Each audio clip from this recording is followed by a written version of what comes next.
Good morning and good afternoon and good evening for all the participants who are following us from all parts of the world. First of all, I would like to thank you, the transport events and the Yieldport colleagues to invite me for this valuable webinar, and hope at the end of this webinar and all participants get some more recent information from all panelists. And we are, as a Bosphorus shipping agency, is representing Evergreen Line, and since 2001, which means that this is the 20th anniversary in Turkey and also in the Black Sea. I should add that we are also representing as a BSA the Evergreen Line in the Black Sea countries, in the Bulgaria, Romania, Ukraine, Georgia, Azerbaijan, and Armenia. And therefore, we have a very long experience on those parts of the world, and also in group of car companies, and started the business activities in Black Sea in 1996, which means that in the last 25 years we have a chance to follow and also see how they transform the shipping industry from those parts of the world, which means the Black Sea and the Turkey. And by this experience, I can easily say that Turkey is the most convenient, the best hub for all that region's business activities, shipping activities, not only shipping but also the trading, because there's lots of Turkish companies is performing their business in the Black Sea countries, and which means that there's a good connection with those countries and Turkey. And then especially the Istanbul is I believe that the best part to coordinate, organize all these activities between Turkey and the Med, especially its Med. As a Bosphorus shipping agency, actually, the Evergreen Line has a service to those regions. I mean, both Turkey and the Black Sea is a transshipment service, and our major services are calling to Piraeus, and we are carrying our containers from Piraeus by feeder services.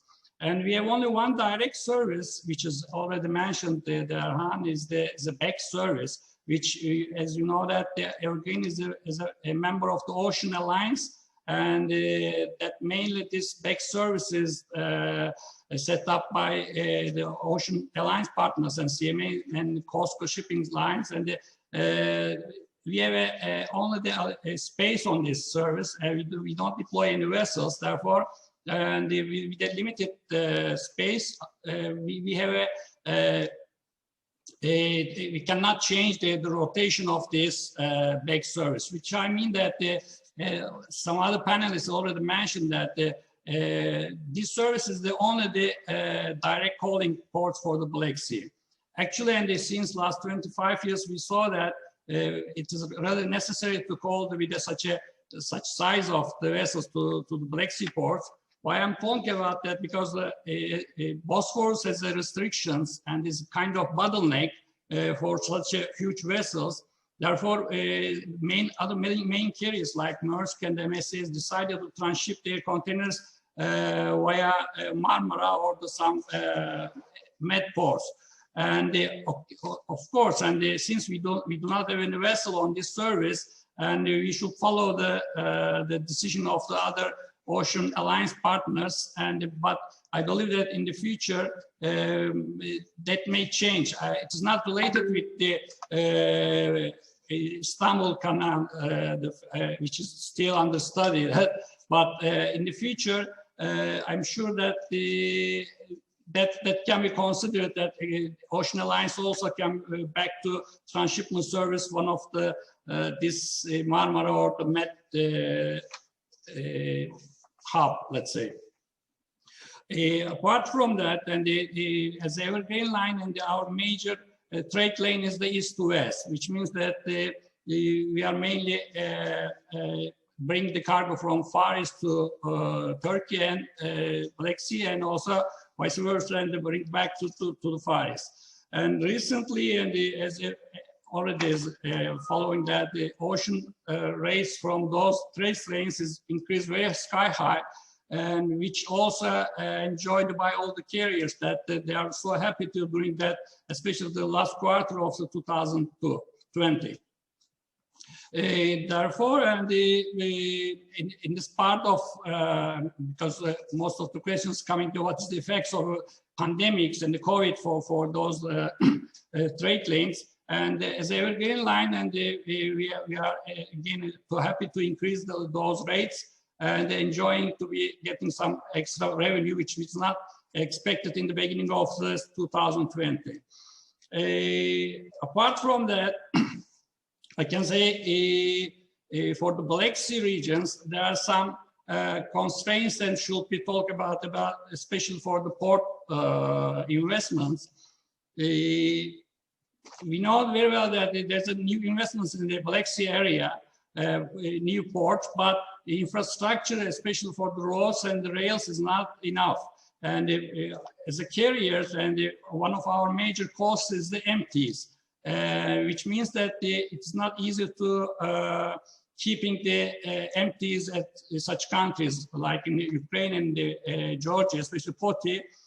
Most of the carriers and should keep their empties at inland depots, which means they bring extra shunting and inland storage costs.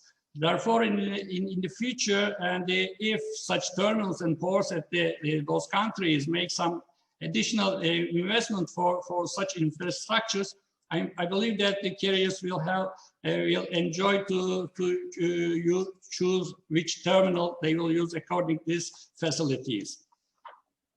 What I should add that,